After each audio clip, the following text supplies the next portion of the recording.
Hello, Search here for the Backyard Driving Range. We have a question that came into customer service, and this was by Frank Frieri. And Frank says, "Hi, been with your program going on 3 years.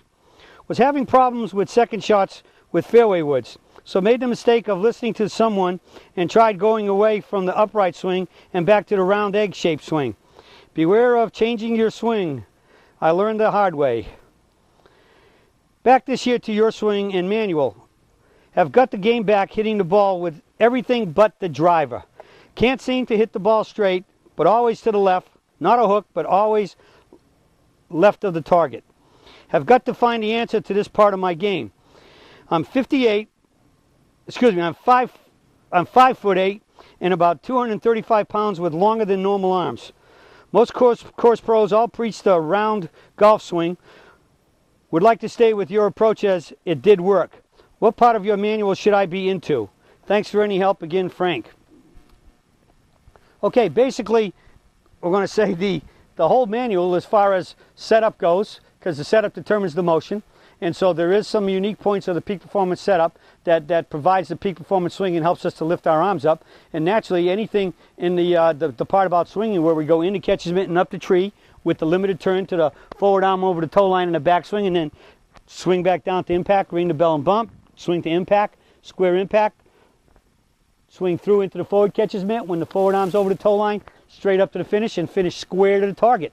Normally, anything to do it round, swinging around your body, is going to have the club going left after impact, and very likely left from the get-go, because if you take the club, if you're taking a bigger turn, and especially if the club gets laid off, as it comes back, as you start your downswing by just turning your body, when you just turn your left side, for every action is an equal and opposite reaction. So if you just start here and you turn your left side to start the downswing, enough turn is going to lock it, straighten up the leg, and actually start pushing you backwards. But look what's happening.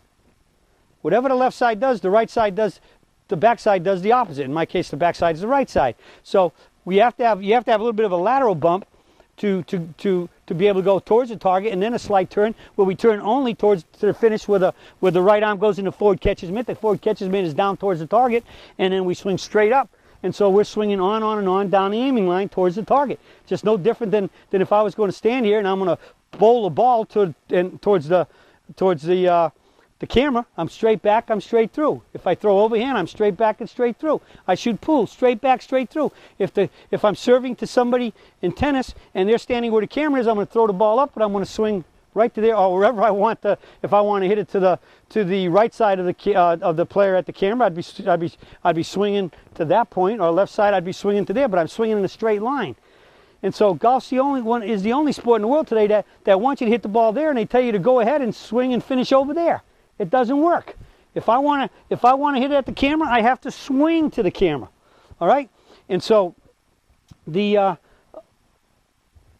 point is it's on, square and solid. It's no different than all the sports I just mentioned. And I even did that once on the back porch with a shovel full of snow. And I just scooped it up, and if I wanted to throw it over the rail, I had to go like that, because the rail was over there behind me. If I wanted to throw it to the right, I went like that.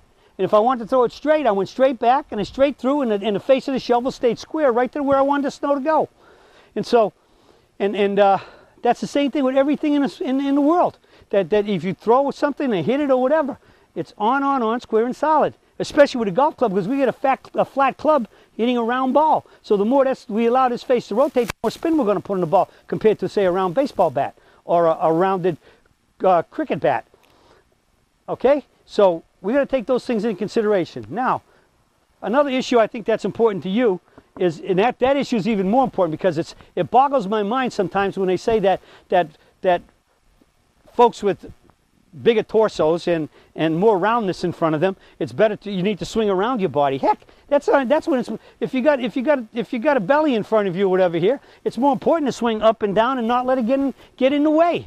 And that, like I always say, in the backswing and throughout the whole swing, the arm should never touch the chest. That's why women love this swing so much. Their breasts don't get in the way.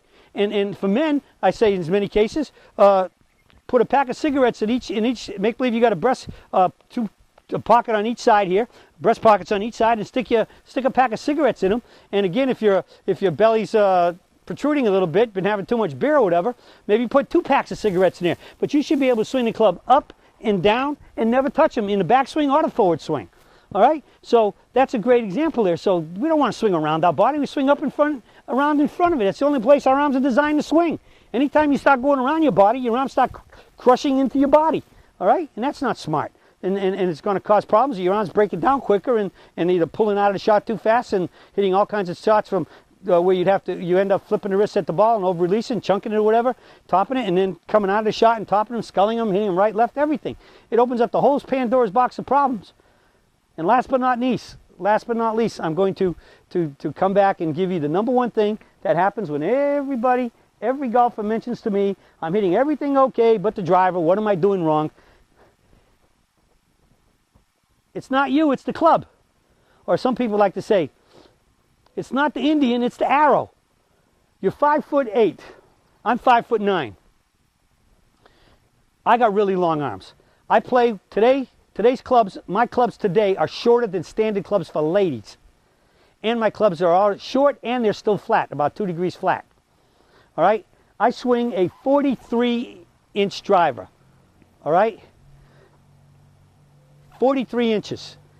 Standards 20 years ago was 43 inches. When 43 inches was standard, Jack Nicklaus, who was 5'10", I believe at the time, and like most of us as we get older, we tend to be losing a little height. So I'm not even certain if I'm really 5'9" anymore. But the point is that I was that. Jack Nicklaus, when standard drivers were 43 inches, he swung 42 and a half. So what does that tell us? The standard driver today, and I did a daily a couple while back, and I took out a recent issue of Golf Magazine, Golf Week, excuse me, and there was an article in there about written by James Ackerbach, who covers golf clubs for Golf Week, and he did a whole thing on like 6 of the top drivers being sold today on the market, and the shortest any one of them was 45 inches, and most of them were offered in 45, 45 and a half, some were 46, all the way up to 46 and a half. It's way too long. Plus you got the big heads. The head on my driver is only 355 cc's. They're telling you 460 is better. Bigger heads are harder to swing. They say you got a bigger sweet spot. No, the sweet spot is only the size of smaller than the tip of my little finger here. And they can move it around, but they can't make it bigger. So when you get bigger heads, all they're giving you is more room to miss the sweet spot and hit a worse shot. All right? And so the same thing, that goes. So the odds are, first start off by looking at your driver. A, it's very likely too long. B, it's very likely too upright. That means that when a driver is laying on the ground, and I'm going to call this the ground, if it's sold properly, it should be flat. Because they make them more upright, your driver's like this, which effectively is changing the lie angle and also changing the face angle to where it's left. And that's causing very likely the tendency to hit a lot of pulls. And then when you get tired of pulling it, then you stop releasing it and you under release and your right hand goes under, the face hole is open, and you can start hitting him to the right. But the point is that there's a very high probability your driver's way too long, way too upright for your height, and there's where your problem lies, mostly in the driver. Because if all the other clubs are hitting well and your driver's off, we always tend in golf to always blame ourselves for everything. It's not you, it's not the Indian, it's the club. Check the club out. And if it is a shorter club, then you need to get the club checked for that. Is the shaft the correct flex? Is it got the correct flex points that's needed for you to optimize your impact and get the club to kick properly into the ball? So get it checked first and foremost to the length and lie, and at the same time they'll also check the shaft. They'll take your club speeds, have you hit some balls, and check your speed. So get to a certified fitter. But when everything else is good and one club is bad, the first thing you want to look at is the club, not you. Because when everything else is right, that means overall your setup and swing is pretty good. So the only thing to look at is the one thing not doing it well. Get that club checked. And in this case, it's your driver. And it's the case, and in most cases, it is a driver for most golfers, and maybe 3-woods too. Okay. So with that, we talked about a lot of issues that can affect swinging a club, but ultimately, and the swings that's involved to hit a ball solid and straight, on, square and solid, is without a doubt the limited turn, 3/4, vertical backswing of the Peak Performance golf swing. The setup and the swing to do it.